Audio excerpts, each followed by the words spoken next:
when Wilper will call, and even in the night, I hurry to my blue heaven. You turn to the right, you find it in the... Welcome to episode 8 of My Blue Heaven. Now I'm on the road. Unfortunately, I'm not on the road to the Sunshine Coast, to Mullabul, in fact, for Carlton's training camp. So this isn't a training report as such, but more of a bit of analysis of our second year players, or our draftees going into their second year, the class of 2017. And I talk of Paddy Dow, Lochie O'Brien, Tom de Koning, and also Angus Schumacher. One of the pleasing things, 3 of those boys are from the Bendigo region, and if you're old enough to remember from the 1970s and 1980s, the Bendigo region was the country zone for Carlton, and we recruited some absolute champions from that region, right around from Bendigo through to Maryborough, Castlemaine, Kyneton, the likes of Jeff Southby, Trevor Keogh, Jimmy Buckley, Ken Sheldon, and then Michael Sexton, also Peter Dean, all premiership players. So it's exciting that Dow, O'Brien, who happen to also be schoolmates from Geelong Grammar, and also Angus Schumacher, who is a lifelong Carlton supporter, all came from that region. So that's a bit of a nice touch. Look, I suppose it's a little bit questionable at this stage, or our past on the development of our youngsters. We've had a lot of our younger draftees, high draft picks, whether we picked up the wrong ones or whether they were developed in the right manner. A lot have been delisted over the years, but that was more pre-Brendan Bolton and Stephen Silvani. So hopefully we've got our act together. I know getting Andrew Russell into the club will certainly help fast track some of these youngsters. Let's have a look at Paddy Dow. First off, yeah, look, I thought his season last year was pretty good. He certainly showed that he's going to be a very good footballer for us, you know, over the next 10 years or so. He really did burst onto the scene, didn't he, in the JRT in that game against St Kilda at Princes Park. And we thought at that stage, why wasn't this kid taken with the #1 draft pick? He didn't quite reach those heights, although he did show some really, really exciting signs. You know, he's a pure impact player.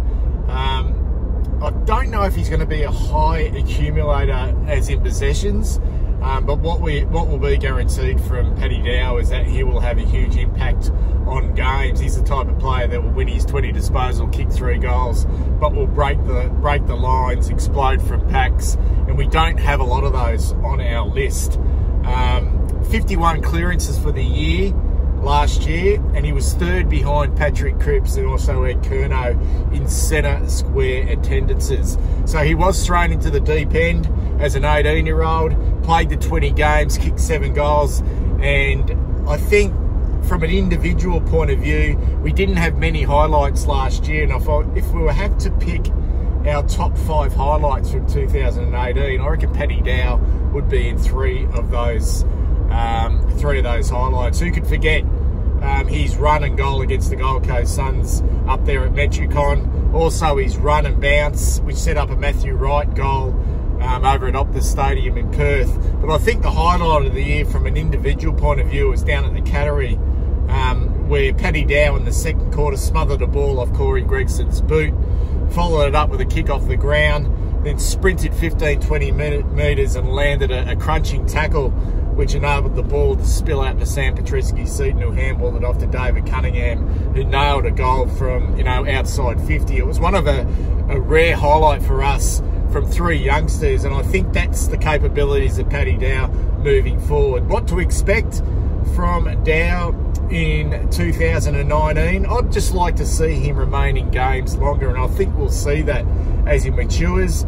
I know the coaches, and in particular Brendan Bolton, have been riding him very hard at training, more so than any other type of player. That's what I'm observing from the sidelines. I know he was pitted against Sam Walsh in some match sim, and Brendan Bolton was really critical of Dow on a number of occasions, really demanding more from him, which suggests to me that he might lose concentration throughout games. He seems to flash in and out and doesn't seem to have a really big engine like some of our other midfielders. Only averaged the 14 disposals last year, but did have the 51 clearances. So he does win his own ball. We'd like to see that average go up in 2019. Only had the 20 disposals on one occasion. But what we do know, and we don't have many of them, is that he has some X factor about him. And he's a really, really exciting prospect. And he's a real, I think he's going to be a leader for us going forward. The second player I want to speak about is Lochie O'Brien, pick number 10 in that 2017 draft. I think from a club point of view, I think we'd be pretty happy with his output last year, the 18 games and 2 goals. If you look at some players who were taken post O'Brien in the draft, Ed Richards is a player that really showed a lot for the Western Bulldogs. Also, Jack Higgins was a standout for the Tigers as a small forward and showed the ability he can push up into the midfield. And James Warpole, I think it was pick 45 for the Hawks, really, really shone for them. But I reckon moving forward, I think Lochie O'Brien's going to be a pretty solid contributor for us throughout his career. And I think that's what he is. He's a solid contributor. Unlike Dow, who has huge impacts on games, is able to explode from a contest, take bounces and be a real impact player. I think O'Brien's going to be a real accumulator. Only averaged the 14 disposals a game, similar to Dow, and only, I think, had about 10 clearances. So he's purely an outside player at this stage. I think his kicking was pretty much down at the start of the year. He came to the club with the reputation of having a really good left foot on him, but we didn't see that at the start. I suppose in his first 10 or so games, but as the year progressed, his kicking got a lot better, and in fact his performances as the year progressed got better. In fact, I think against the Crows in the last game was definitely his best performance. Going forward, I think he's going to be a massive ball winner, in the vein of, or in the mould of, say, a Tom Phillips at Collingwood. A player who's got a huge motor, a huge work ethic, and I know that Lochie O'Brien has a massive work ethic and just wants to get better. And I think this year we're going to see a big rise in his performance, a real spike in his ability to win the football on the outside. I think at this stage the wing's still his position, although I think in time he will spend more time on the ball. I'd like to see him kick more goals, and I'd like to see him just impact a little bit more as well, a little bit more run and carry. But I think, like Dow, I think we should be really excited about what Lochie O'Brien has got to offer in 2019. I didn't have him in my best 22 before Christmas, but watching him train and with some of the injuries we have had, I think he's probably a 90% chance of playing against the Tigers in round 1. Next player we want to talk about is a big Tom de Koning, TDK, pick number 30 in the 2017 draft. And from memory, I'll have to go through the players taken in that draft, but I reckon he may have been either the first or maybe the second player or ruckman to be taken in that draft. 201 centimetres, athletically gifted, fantastic vertical leap, showed some excellent signs at the Northern Blues. You know, had some real standout performances with his contested marking, has a real work ethic, got his opportunity late in the year against the Western Bulldogs and also the Crows in the last 2 home and away games. Showed a little bit in his first game, was a little bit out of his depth in the final home and away game, but goes into a pre-season fit and firing. What I would like to see from an internal point of view from the club is just hold their patience with this kid. I'm sure they will. We have an ageing ruck division. Obviously Cruiser with his body concerns. Matthew Lobe, you know, look, he's on the wrong side of 30, and also Andrew Phillips, you know, 26, 27 is probably the next one in line, but he's had his body issues as well. So I think the Koning's going to be a perfect ruckman / forward going forward. What's impressed me at training is his ability to work really hard. He took an unbelievably fantastic contested grab in the forward line on Jacob Wiedering, you know, which was really impressive. I can't see him playing much more than half a dozen games in 2019. In fact, he mightn't even play those. If he spends the whole year at the Northern Blues developing his game and showing some real promise down there, I still think that's a real good sign for him.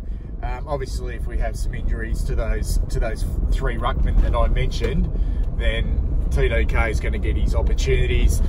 Very, very popular figure around the club, comes from a huge family. His old man played VFL football, so he's come from good stocks. I think he's a pretty exciting prospect. And finally, let's talk about Angus Schumacher. I mentioned it before, another boy from Bendigo, pick number 17. Pick number 70 in that draft. So anything sort of post pick 60 is somewhat speculative. You know, he developed and showed some really good signs at the Northern Blues last year. Had some standout performances in the second half of the season, and I suppose it was really unlucky not to get a debut, but I don't mind the fact that they held him back, and he goes into a pre-season hungry, and you know, there's opportunities for him to forge a career at the Carlton Football Club, because he's got some real key attributes that we lack, and that key attribute which we lack is someone who can kick the ball. Now, he already is the best kick at the football club.